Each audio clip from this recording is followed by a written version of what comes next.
Welcome back students. I am Nilesh Kushwaha and today we are going to discuss about ecosystem. तो students आज हम लोग class 12th biology में chapter 14 ecosystem, ठीक है, इसको समझने की कोशिश करेंगे। सबसे पहले हम लोग समझते हैं इकोसिस्टम होता क्या चीज़ है।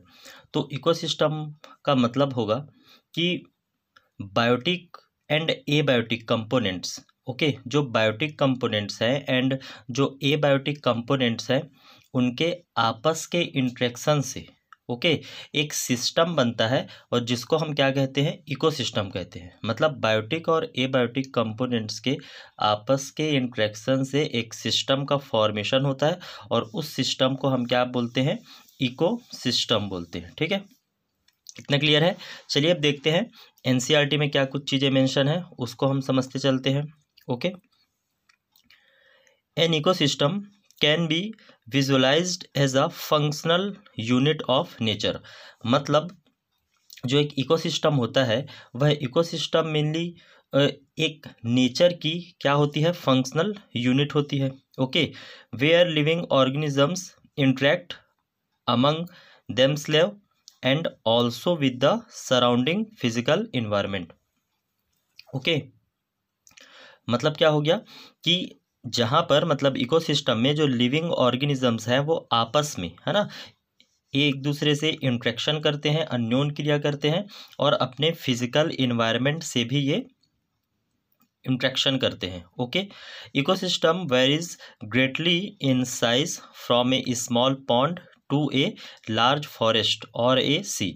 मतलब क्या हो गया कि इकोसिस्टम में हमको काफ़ी वैरायटी देखने को मिलती है, या हम कहें इसके साइज़ में हमको काफ़ी वैरायटी देखने को मिलती है। ओके, जैसे अगर हम देखें कि एक जो ट्री है वो खुद में एक क्या होता है, इकोसिस्टम होता है। ठीक है, एक सी हो गया, है ना, या एक पॉन्ड हो गया, एक फॉरेस्ट हो गया, वो खुद में एक क्या होते हैं, इकोसिस्टम होते हैं। मतलब काफ़ी छोटे इकोसिस्टम भी होते हैं और साइज़ में काफ़ी बड़े इकोसिस्टम भी नेचर में प्रेजेंट होते हैं। ओके, और जो काफ़ी बड़े इकोसिस्टम होते हैं उनको हम क्या कहते हैं, बायोम कहते हैं। ओके, बायोम, ठीक है, इसके बारे में हम पढ़ेंगे आगे। चलिए आगे देखते हैं। Many ecologist regard the entire biosphere as a global ecosystem. मतलब क्या है कि कई सारे जो इकोलॉजिस्ट हैं, ओके, इनके, ठीक है, मतलब जो यहाँ पर देखिए कि जो बायोस्फीयर है वह भी एक क्या है, ग्लोबल इकोसिस्टम ही है। मतलब जो इकोलॉजिस्ट है तो इनके हिसाब से जो बायोस्फीयर है वो भी एक क्या है, ये ग्लोबल इकोसिस्टम है। तो बायोस्फीयर का मतलब क्या होता है कि हमारे अर्थ में जहाँ भी लाइफ प्रेजेंट है ना, जहाँ भी लाइफ प्रेजेंट है, जहाँ भी जीवन प्रेजेंट है पूरे अर्थ में, ठीक है, उसको हम क्या कहते हैं, बायोस्फीयर बोलते हैं। और जो एक बायोस्फीयर है वह खुद ही एक इकोसिस्टम के जैसे कार्य करता है। ठीक है, as a composite of all local ecosystem on earth. Since this system is too much big and complex to be studied at one time, है ना, एक टाइम पे इसको, है ना, क्योंकि काफ़ी कॉम्प्लेक्स हो जाता है और एक टाइम पे स्टडी करना भी क्या है, कठिन है ना, इसलिए क्या है, it is convenient to divide it into two basic categories. तो इसलिए हमने क्या किया, इसको दो बेसिक कैटेगरी में डिवाइड कर लिया, namely the terrestrial, okay, and the aquatic. Aquatic मतलब एक्वेटिक मतलब क्या, जहाँ पर मेनली क्या है, वाटर या वाटर बॉडी से जो रिलेटेड होगा, और टेरेस्ट्रियल मतलब क्या, जो लैंड से रिलेटेड होगा, है ना, जो लैंड वगैरह। इसमें हम लोग अभी देखेंगे कि लैंड एंड एक्वेटिक दो भाग में इसको पूरे इकोसिस्टम को डिवाइड कर दिया गया है ना। जैसे एग्जांपल्स के थ्रू हम इसको समझते हैं कि जैसे फॉरेस्ट हो गया, है ना, ग्रास लैंड हो गया एंड डिसर्ट वगैरह हो गए, तो ये एग्जाम्पल है किसके, टेरेस्ट्रियल इकोसिस्टम के। ओके, जबकि जैसे पॉन्ड हो गया, लेक हो गया, है ना, वेटलैंड हो गया, रिवर हो गया, ठीक है, इसके अलावा अगर हम देखें तो इस्चुरी हो गया, तो ये सब क्या है, एग्जांपल्स हैं किसके, इक्वेटिक इकोसिस्टम के। ठीक है, पूरे इकोसिस्टम को दो पार्ट में डिवाइड कर दिया गया है। क्रॉप फील्ड एंड ये काफ़ी इंपॉर्टेंट है, ये एग्ज़ाम्स में है ना, ये आपके बोर्ड एग्ज़ाम में पूछा हुआ है पहले। Crop field and an aquarium है ना, तो एक्वेरियम हो गया, क्रॉप फील्ड हो गया, ये क्या है, may also be considered as man made ecosystem. मतलब आपके एग्जाम में पूछा गया था कि मैन मेड इकोसिस्टम का एग्जाम्पल क्या है, ठीक है। तो यहाँ पे क्या होगा, क्रॉप एंड एक्वेरियम। एक्वेरियम होता है जो क्रॉप फील्ड है, ये मैन मेड इकोसिस्टम के एग्जाम्पल होते हैं, ठीक है। चलिए आगे बढ़ते हैं। We will first look at the structure of an ecosystem. चलिए हम इकोसिस्टम के एक स्ट्रक्चर को समझने की कोशिश करते हैं। In order to appreciate the input है ना, सबसे पहले हम देखते हैं कि किसी इकोसिस्टम का इनपुट है ना होता क्या है। तो इनपुट में मेनली यहाँ पे क्या लिखा है, देखिए प्रोडक्टिविटी। मतलब क्या है कि एनर्जी किसी को सिस्टम में आती कहाँ से है। तो जाहिर सी बात है कि एनर्जी किसी को सिस्टम में कहाँ से आएगी, तो मेन सोर्स होता है क्या, सन ही होगा, है ना। सन ही होता है मेन सोर्स किसका, एनर्जी का। ओके, तो यहाँ पे अगर हम देखें तो जो ग्रीन प्लांट है ना, वो क्या करते हैं, सोलर एनर्जी को केमिकल एनर्जी में चेंज करते हैं, है ना। ये चीज़ हमको पता है, प्रीवियस के क्लासेस में हमने डिस्कस किया है। ट्रांसफ़र ऑफ एनर्जी, अब दूसरी चीज़ क्या है यहाँ पे कि जो एनर्जी आई है ना, उस एनर्जी का ट्रांसफ़र किस तरीके से हो रहा है। तो किन किन तरीक़ों से ट्रांसफ़र हो सकता है एनर्जी का, तो यहाँ पर देखिए ये हो सकता है फूड चैन के थ्रू, फूड वेब्स के थ्रू एंड न्यूट्रिएंट साइकिल के थ्रू, है ना। इन सभी चीज़ों के बारे में हम अभी इसी चैप्टर में काफ़ी डिटेल से डिस्कस करेंगे। एंड द आउटपुट, अब देखिए क्या आउटपुट का मतलब क्या है यहाँ पर। आउटपुट का मतलब ये है कि जितनी एनर्जी, देखिए इनपुट में जितनी एनर्जी आई थी एक इकोसिस्टम में, अब क्या है वो एनर्जी हीट के रूप में बाहर कैसे निकल रही है ना। मतलब जो भी एनर्जी आई थी वो हीट के रूप में बाहर अब कैसे निकल रही है, ठीक है। कैसे जो न्यूट्रिएंट्स वगैरह हैं, है ना, उनका क्या होता है, डिग्रेडेशन होता है। ओके, और जो मतलब क्या है, और एनर्जी वगैरह कैसे लॉस होती है, तो ये मेनली क्या है, हीट के रूप में ही होती है ना,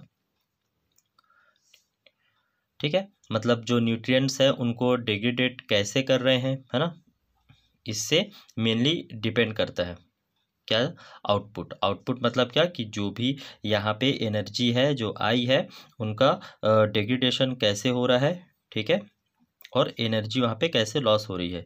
we will also look at the relationship cycles, chains, waves that are creates as a result of this energy flow within the system and their interrelationship। तो देखिए इन एनर्जी फ्लो के कारण जो रिलेशनशिप बनते हैं, है ना, एनर्जी फ्लो के कारण जो भी रिलेशनशिप बनते हैं और जो इंटर रिलेशनशिप बनते हैं, मतलब जो रिलेशनशिप बने और जो इंटर रिलेशनशिप बने। Okay, relationship and inter relationship जो बनते हैं एनर्जी फ्लो के कारण, ठीक है, वो क्या होते हैं, तो वो होते हैं साइकिल, चेन्स एंड वेव्स वगैरह, है ना। इन्हीं के रूप में मेनली ये बनते हैं। Clear. In chapter 13 you have looked at the various components of the environment, है ना, abiotic and biotic. Biotic components में मतलब कहाँ है, जहाँ पर जिसमें मेनली लाइफ वगैरह होती है, जैसे जैसे एक चिड़िया का हो गया, है ना, एक एनिमल्स, प्लांट, ये सब चीज़ आते हैं बायोटिक में। एबायोटिक में जिनमें लाइफ नहीं होती, जैसे वाटर हो गया, सॉइल हो गया, सब एबायोटिक कंपोनेंट्स होते हैं। ये सब हमने प्रीवियस के क्लासेस में पढ़ा है 10th 11th में, है ना। You studied how the individual biotic and abiotic factors affected each other, है ना, और किस तरीके से biotic and abiotic factor each other को, एक दूसरे को अफेक्ट करते हैं, अपने सराउंडिंग को कैसे अफेक्ट करते हैं, सब चीज़ें हमने डिस्कस की हुई है। Let us look at this components in a more integrated manner and see how the flow of energy takes place within these components of the ecosystem। okay, चलिए इसको समझते हैं। interaction of biotic and abiotic components result in a physical structure that is characteristic for each type of ecosystem. मतलब क्या कि biotic and abiotic component आपस में interaction करते हैं। ओके, बायोटिक एंड एबायोटिक जो कंपोनेंट्स हैं ये आपस में क्या करते हैं, इंट्रैक्शन करते हैं। उससे एक क्या होता है, फिजिकल स्ट्रक्चर, ठीक है, बनता है। ठीक है। बायोटिक एंड एबायोटिक कंपोनेंट्स के आपस में ठीक है इंटरेक्शन करने से एक फिजिकल स्ट्रक्चर बनता है, और यह फिजिकल जो स्ट्रक्चर होता है हर एक इकोसिस्टम का क्या होता है, कैरेक्टरिस्टिक होता है। ठीक है, ये यही कहना चाह रहा है। इसके बाद अगर हम देखें तो जैसे अगर इसको हम इस लाइन को अगर हम और अच्छे से समझना चाहें तो जैसे एक पॉन्ड का जो इकोसिस्टम है वो फॉरेस्ट के इकोसिस्टम से अलग होता है। क्यों अलग होता है? जैसे पॉन्ड में जो एनिमल्स आते हैं, जो जीव यहाँ पे आ रहे हैं ना, जो ऑर्गेनिजम्स आ रहे हैं वह क्या है, डिफरेंट टाइप के होंगे। फॉरेस्ट में अलग टाइप के ऑर्गेनिजम्स वगैरह आते हैं। ठीक है। Identification and enumeration of plants and animal species of an ecosystem given its species composition। ठीक है, मतलब क्या है यहाँ पर कि यदि हम किसी प्लांट एंड एनिमल की स्पीसीज का मतलब स्पीसीज को प्लांट एंड एनिमल की, ठीक है, प्लांट एंड एनिमल की स्पीसीज को आइडेंटिफाई कर लेते हैं। ठीक है, एंड उनकी गिनती कर लेते हैं। ठीक है, उनको आइडेंटिफाई कर लिया हमने, उनकी गिनती कर लिए, तो इसके बाद क्या होगा कि वह जो इकोसिस्टम है, ठीक है, वह जो इकोसिस्टम है उस इकोसिस्टम में हम स्पीसीज कंपोजिशन का पता लगा सकते हैं ना, हम स्पीसीज कंपोजिशन को हम बता सकते हैं। ठीक है, vertical distribution of different species occupying different level is called stratification. तो स्ट्रेटिफिकेशन होता क्या चीज़ है कि वर्टिकली डिस्ट्रीब्यूशन, ठीक है, वर्टिकली डिस्ट्रीब्यूशन करना अलग अलग लेवल पर। इसका क्या मतलब है, अभी एग्जाम्पल से हम समझेंगे। मतलब क्या है, वर्टिकल या वर्टिकली डिस्ट्रीब्यूशन करना अलग अलग लेवल पर। ठीक है, और ऐसे जो कई लेवल होंगे, है ना, मतलब अलग अलग लेवल पर, अभी हम समझेंगे इसको एग्जाम्पल से। तो वर्टिकली डिस्ट्रीब्यूशन करना अलग अलग लेवल पर, और ये जितने लेवल होते हैं, ठीक है, और इन्हीं लेवल को हम क्या बोलते हैं, स्ट्रेटिफिकेशन कहते हैं। ओके, और अगर हम मैक्सिमम स्ट्रेटिफिकेशन की बात करें तो ट्रॉपिकल रेन फॉरेस्ट में, है ना, ट्रॉपिकल जो रेन फॉरेस्ट होते हैं उसमें, ठीक है, मैक्सिमम स्ट्रेटिफिकेशन देखने को मिलता है। देखिए एक एग्जांपल बताया हुआ है, for example trees occupying top, ठीक है, vertical strata of layer of a forest. मतलब मान लीजिए एक फॉरेस्ट है ना, तो उस जैसे ट्रॉपिकल रेन फॉरेस्ट ही हो गया, तो वहाँ पर क्या है, जो सबसे बड़े क्या होंगे वहाँ पे ट्री वगैरह होंगे, है ना, तो इनका लेंथ काफ़ी ज़्यादा होगा। जैसे मान चलिए ये एक ट्री हो गया, है ना।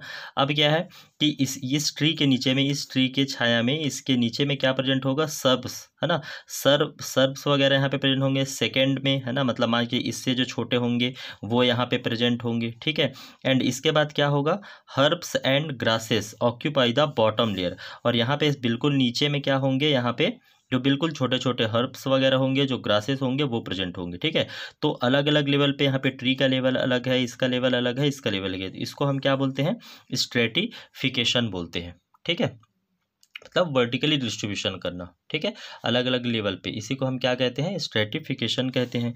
चलिए आगे बढ़ते हैं। The components of the ecosystem are seen to function as a unit when you consider the following aspects। मतलब क्या है कि जब हम, ठीक है, फॉलोइंग एस्पेक्ट्स को शामिल करते हैं तो हमें पूरा इकोसिस्टम कैसे दिखाई देता है, एक यूनिट की तरह काम करता हुआ दिखाई देता है। और ये एस्पेक्ट क्या होते हैं, तो वो एस्पेक्ट्स होते हैं productivity, decomposition, energy flow and nutrient cycle. तो सबसे पहले हम समझते हैं प्रोडक्टिविटी को। तो प्रोडक्टिविटी को अभी हम आगे इसी चैप्टर में समझेंगे कि प्रोडक्टिविटी मेनली 2 टाइप्स की होती है। एक होती है प्राइमरी प्रोडक्टिविटी और एक होती है सेकेंडरी प्रोडक्टिविटी। प्राइमरी प्रोडक्टिविटी मतलब क्या कि ग्रीन प्लांट्स ने जो फूड वगैरह बनाया है ना, जो केमिकल एनर्जी को है ना, सॉरी, जो सोलर एनर्जी है उसको केमिकल एनर्जी में चेंज किया है, तो इसको हम क्या बोलेंगे, प्राइमरी प्रोडक्टिविटी। मतलब कि प्लांट्स ने, है ना, सोलर एनर्जी को केमिकल एनर्जी में चेंज किया है। ठीक है, तो प्लांट्स के अंदर क्या प्रेजेंट होगा, प्राइमरी प्रोडक्टिविटी होगी इनके अंदर। ठीक है, और जब जो कंज्यूमर्स हैं जिन्होंने इन प्लांट्स को खा लिया, है ना, इन प्लांट्स को कंज्यूम कर लिया, तो इन एनिमल्स के अंदर क्या प्रेजेंट होगा, सेकेंडरी प्रोडक्टिविटी। ठीक है,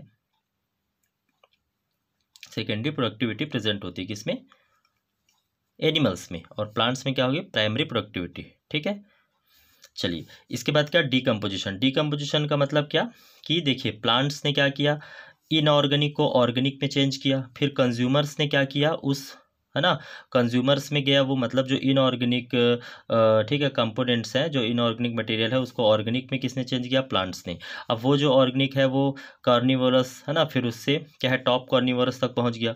अब देखिए कि ये जो ऑर्गेनिक कंपाउंड्स हैं, इन ऑर्गेनिक को वापस से इनऑर्गेनिक में बदलने का काम कौन करता है, डीकम्पोजर्स वगैरह करते हैं। ठीक है, तो मेनली यहाँ पे डीकम्पोजिशन में बात आती है किनकी, डीकम्पोजर्स की। ठीक है, जो मेनली करते क्या है, ऑर्गेनिक को इनऑर्गेनिक कंपोनेंट्स में चेंज करने का काम करते हैं। ठीक है, इसके बाद क्या, एनर्जी फ्लो। तो एनर्जी फ्लो में हम क्या देखते हैं कि ग्रीन प्लांट्स के पास एनर्जी है ना सबसे ज़्यादा। इसके बाद क्या है, कार्निवोरस, फिर टॉप कार्निवोरस में इस तरीके से एनर्जी यहाँ पे फ्लो होती है। न्यूट्रिएंट साइकिल, ठीक है, ग्रीन प्लांट के अंदर जो भी न्यूट्रिएंट थे वो किस में जाएंगे, कार्निवोरस में, फिर उसके बाद मतलब कंज्यूमर्स में, फिर सेकेंडरी कंज्यूमर, टर्सरी कंज्यूमर। तो इस प्रकार से यहाँ पर क्या होती है, ये सभी चीज़ें इकोसिस्टम में चलती रहती है। ठीक है, आगे बढ़ते हैं। To understand the ethos of an aquatic ecosystem, let us take a small pond as an example. ठीक है, तो एक जो भी चीज़ें हैं इन सभी को हम एक स्मॉल पॉन्ड के, ठीक है, इकोसिस्टम के थ्रू समझने की कोशिश करते हैं। ओके, ठीक है, तो अगर एक मैं पॉन्ड की बात करूँ तो पॉन्ड में जो प्रोड्यूसर होते हैं ना, प्रोड्यूसर कौन होते हैं पॉन्ड में, पॉन्ड में जो प्रोड्यूसर होते हैं वो होते हैं मेनली फाइटोप्लैंक्टन होते हैं। ठीक है, फाइटोप्लैंक्टन यहाँ पे प्रोड्यूसर का काम करते हैं। ठीक है, उसके बाद जो प्राइमरी कंज्यूमर होते हैं वो कौन होते हैं, वो होते हैं जूप्लैंक्टन। ठीक है, और जो देखिए प्रोड्यूसर कौन थे, फाइटोप्लैंक्टन, प्राइमरी कंज्यूमर कौन हो गए, जूप्लैंक्टन। ठीक है, इसके बाद जो सेकेंडरी कंज्यूमर है वो कौन होंगे, तो स्मॉल फिशेस। ठीक इसी प्रकार से जो टर्सरी कंज्यूमर है वह कौन होगी, लार्ज फिशेस होगी। ठीक है, decomposers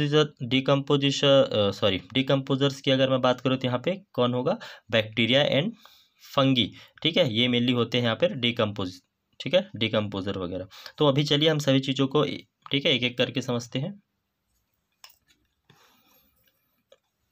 This is fairly a self-sustainable unit and rather simple example that explain even the complex interaction that exist in an aquatic ecosystem। मतलब क्या हो गया कि देखिए सबसे पहली बात ये है कि जो पॉन्ड इकोसिस्टम है वो खुद में क्या है, सेल्फ सस्टेनेबल, ठीक है, सस्टेनेबल यूनिट होता है। इसका क्या मतलब है कि इसमें खुद की क्या है, प्रोड्यूसर होते हैं, खुद के जूप्लैंक्टन्स वगैरह हैं, खुद के फाइटोप्लैंक्टन्स वगैरह हैं। ठीक है, इसलिए क्या हो गया, एक सेल्फ सस्टेनेबल यूनिट होती है। ठीक है, मतलब अपना जो भरण पोषण है यह खुद से कर सकती है। ठीक है, यह एक सिंपल एग्जाम्पल है।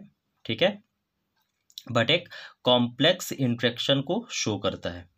ओके,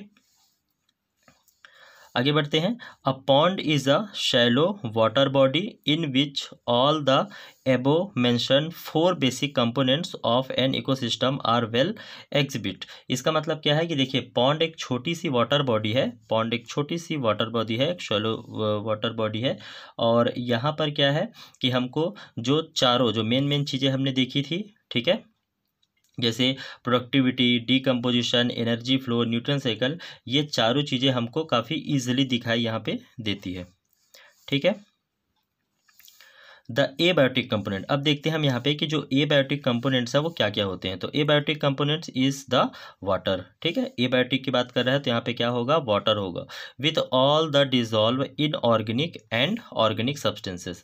तो एबायोटिक कंपोनेंट्स की अगर हम बात करें पॉन्ड में तो ये क्या होता है, यह होता है वाटर। ठीक है, वाटर होता है और सॉइल भी होता है। तो वाटर में जो डिसॉल्व क्या होते हैं, इनऑर्गेनिक एंड ऑर्गेनिक सब्सटेंसेस हो गए, एंड इसके अलावा the rich soil deposit at the bottom of the pond. और दूसरा जो है ना एबायोटिक कंपोनेंट होगा वह क्या होगा, सॉइल होगा। ठीक है, मतलब बॉटम में प्रेजेंट जो सॉइल होती है, जो मिनरल रिच सॉइल होती है, वो भी क्या होगी, एबायोटिक कंपोनेंट्स होगी। ठीक है, the solar input, the cycle of temperature, day length and other climatic conditions regulate the rate of function of the entire pond. तो यहाँ पर हम देखें कि जो सोलर इनपुट है, ठीक है, सोलर इनपुट हो गया, और क्या साइकिल ऑफ टेम्परेचर, ठीक है, day length and other climatic condition जो है, ठीक है, अदर जो क्लाइमेटिक कंडीशन जो है,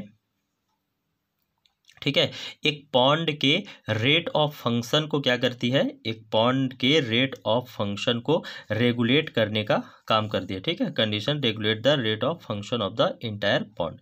द ऑटोट्रॉफ, अब ऑटोट्रॉफ कौन कौन से होते हैं पॉन्ड में, तो the autotrophic components include the phytoplankton, some algae and the floating submerged and marginal plants found at the edge।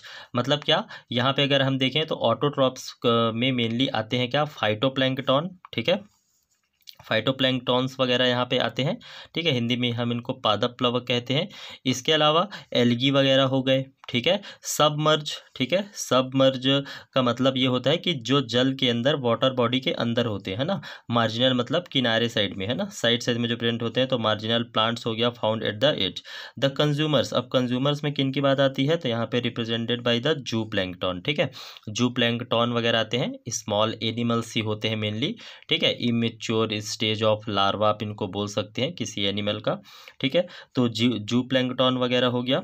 इसके अलावा free swimming and bottom dwelling forms वगैरह, ठीक है, ये मेनली क्या होते हैं यहाँ पे, कंज्यूमर्स में आते हैं। The decomposers are the fungi and bacteria, हमने पहले बात किया था, एंड फ्लैजिला ऑल्सो, ठीक है, specially abundant in the bottom of the pond, जो मेनली क्या है इनके, ठीक है, बॉटम में, पॉन्ड के एक बॉटम में, ठीक है, अबंडेंट मात्रा में है, प्रेजेंट होते हैं।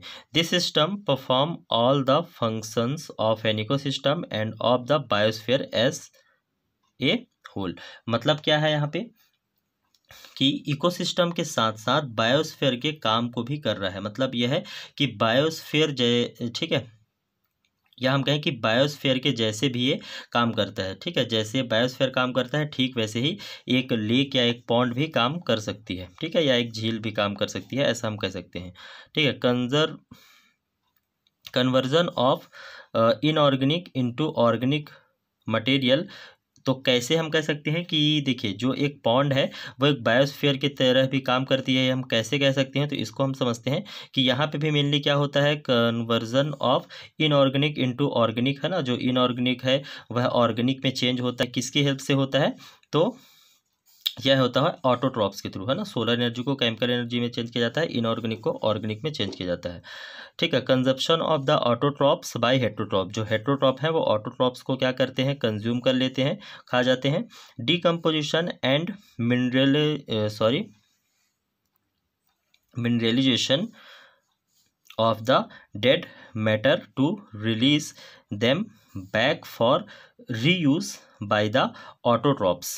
ओके, मतलब क्या कि देखिए सबसे पहले हमने देखा कि यहाँ पर क्या है, ठीक है, कि देखिए यहाँ से अगर हम देखें तो सबसे पहले क्या कि कन्वर्जन किसका हुआ, इनऑर्गेनिक का ऑर्गेनिक में हुआ, ठीक है, किसके थ्रू, ऑटोट्रॉप्स के थ्रू। उसके बाद देखिए कि जो ऑटोट्रॉप्स है उनको हेट्रोट्रॉप ने क्या कर लिया, है ना, यहाँ पर क्या किया, इनको कंज्यूम कर लिया। इसके बाद हमने देखा, ठीक है, कि ठीक है, जो डेड मैटर वगैरह है तो उन डेड मैटर का क्या होता है, डिकम्पोजिशन होता है, मिनरलाइजेशन होता है, और इसको जो ऑटोट्रॉप्स है वो वापस क्या करते हैं, रीयूज करते हैं, ठीक है, reuse them back for reuse by the autotrophs, ठीक है, releases them back for use by the autotrophs, है ना, मतलब ऑटोट्रॉप्स इनका फिर से रीयूज करते हैं। These events are repeated over and over again, ठीक है, ये बार बार रिपीट होती है। There is unidirectional movement of energy towards the higher trophic level and its dissipation and loss as heat to the environment. तो यहाँ पर क्या होता है कि एनर्जी का फ्लो लोअर ट्रॉपिक लेवल से हायर ट्रॉपिक लेवल की ओर होता है, और यहाँ पे लगातार क्या है, हीट का हमको लॉस देखने को मिलता है। ओके, चलिए, थैंक यू।